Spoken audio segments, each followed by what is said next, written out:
Bob and Brad, the two most famous physical therapists on the internet. Hi, folks. I'm Bob Schrupp, physical therapist. Brad Heineck, physical We're the therapist. most famous physical therapists on the internet. In our opinion, of course, Bob. Today, we're going to talk about how to use a TENS unit with mid-back pain. We're going to show you correct pad placement.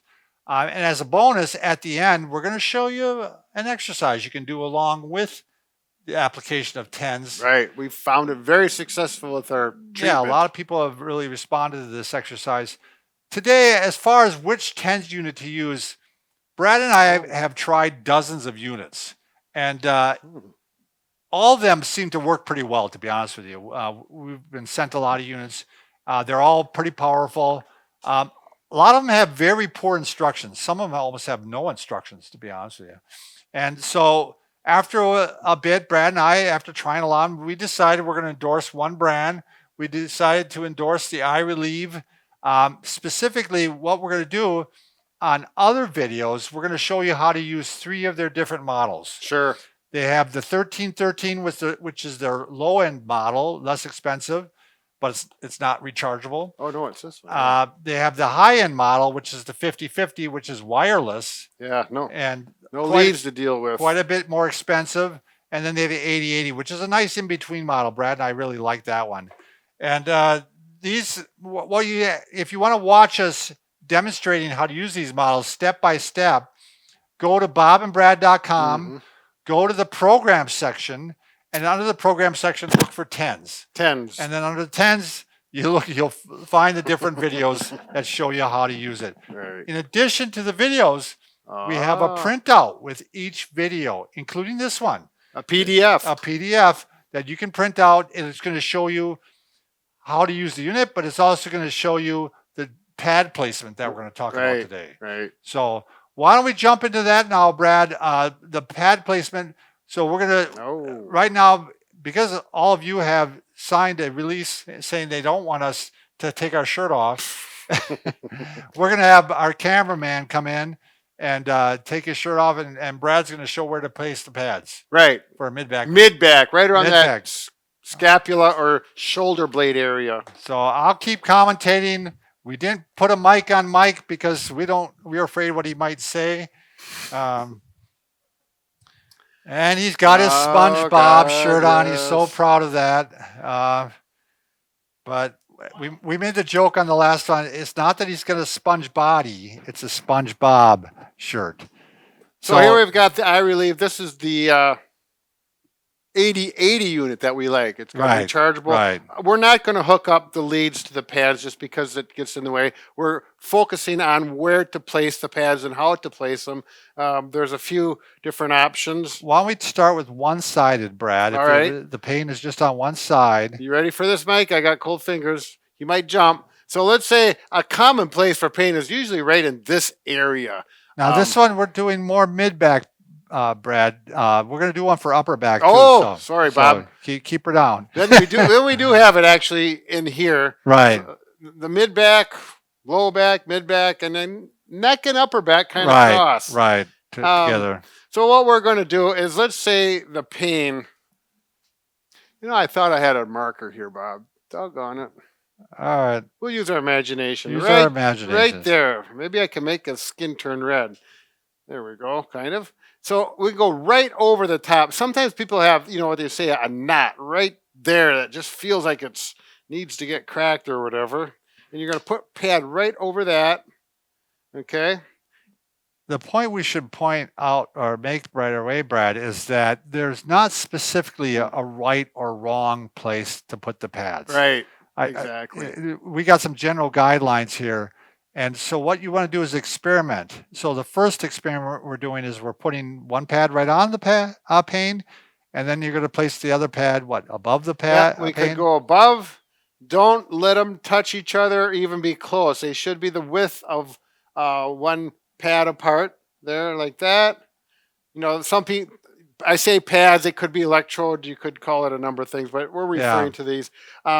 And down. These are yellow. We put the yellow tape on there so you can see the difference between channels. We could go over here. We could go over here. And actually, you could even practice with kitty corner if we Yeah, will. so there's multiple variations that you can use. So again, the pane is right there. The other option, if you're using one channel, is to bridge or cross over the pane.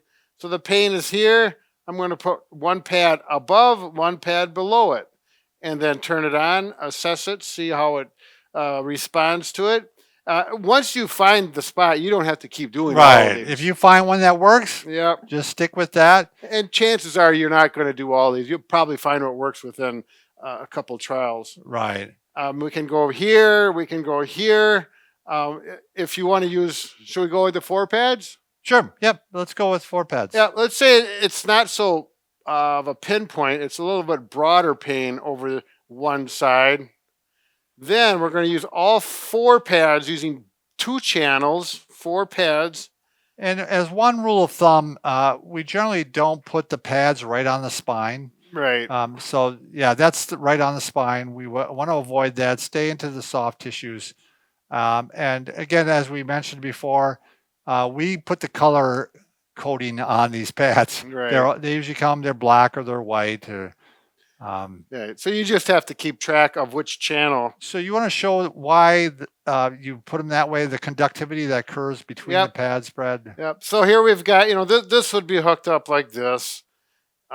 One lead here. Boy, this is really easy without my glasses. I can't hardly see.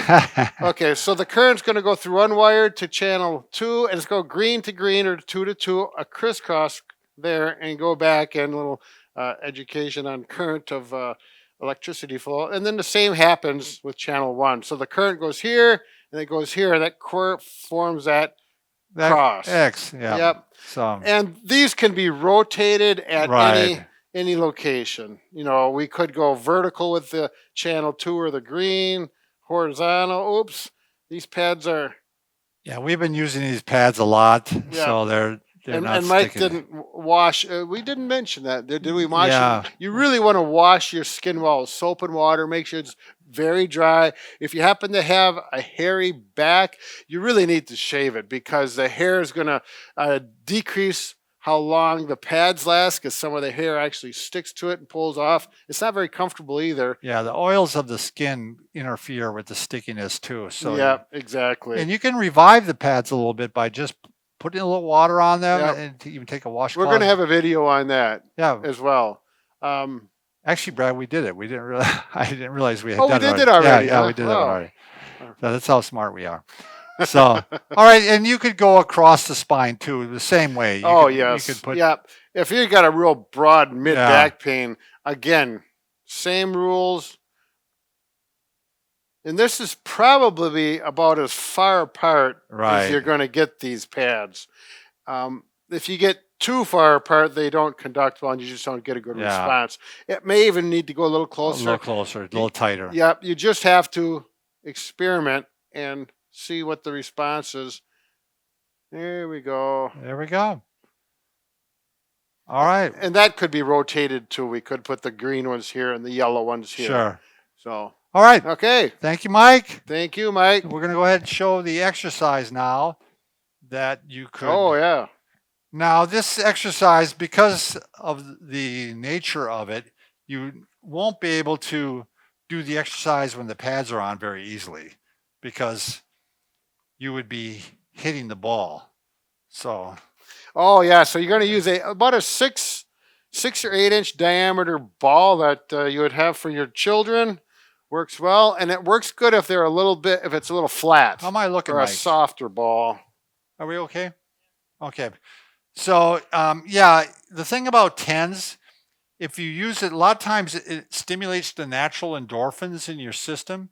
So there's some carryover. A lot of times you put the TENS on for an hour, you actually might be pain-free or less pain for another hour or so. Oh, yeah. So that's a good time to start getting some movement in your back, because motion is lotion. It can help you decrease the pain level over a long period of time if you can start getting the back moving. So with the mid-back pain, a lot of times the cause is this slumping posture. Mm-hmm. So as an antidote to that, we actually want to go in the opposite direction. Right. So it's great to use, and by the way, Mike invented this, the cameraman. You can use like a ball from Walmart, a big store, big ball store. I mean, big box store, not big ball store. I'll get it right yet. Yes. So you it's put it in tough. the mid back here, and what's nice about this, you can put it in different locations. And then you're going to do what we call the hallelujah stretch Yep. right over the ball. Hallelujah. Pressure on, pressure off. This feels really good. This is a really, and it should feel good for you too. If it hurts, try a different location Right. and maybe not go as far. Just start working it. But I have had so many patients that actually that's all I had them do was this one exercise, and it started taking away their mid back pain. Yep. The la- Again, a softball, if you use something like a soccer ball or a basketball that's fully inflated, it will not work. Yeah, You this need one something does. I have softer. to admit, this one really does feel good. That it's a little bit deflated. Yep. That a little bit of the air is taken out of it. So give that all a try, and remember, Brad and I can fix just about anything. Except for, A broken heart. but we'll work on that. We'll work on that in our spare time. Be careful. Thanks.